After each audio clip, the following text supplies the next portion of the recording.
నిజమే సీత, నీ ప్రేమ కోసం నా ప్రాణాలైనా ఇచ్చేయాలి వీక్నెస్ నాకు ఉండబట్టే మీ అమ్మగారు నన్ను ఫుట్బాల్, వాలీబాల్, బేస్బాల్, బాస్కెట్బాల్ ఇత్యాది బంతి ఆటలన్నీ ఆడేస్తున్నారు.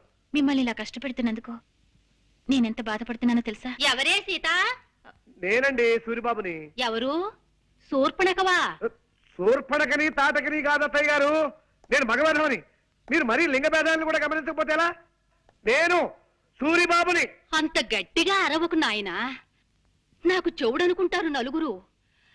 ఏమిటో అన్ని మాయరోగాలు ఒకేసారి ముసురుకున్నాయి.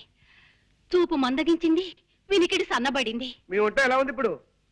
నీలో నువ్వు గొణుకోకు నాయనా, కాస్త వినబడేలా మాట్లాడు. మీ ఒంట్లో ఎలా ఉంది ఇప్పుడు? అంత గట్టిగా అరవకు నాయనా, నాకు చెవుడనుకుంటారు నలుగురు. పొరపాటున ఏదో పలకరించాలి కదా అని తొందరపడ్డాను, అనుభవిస్తున్నాను.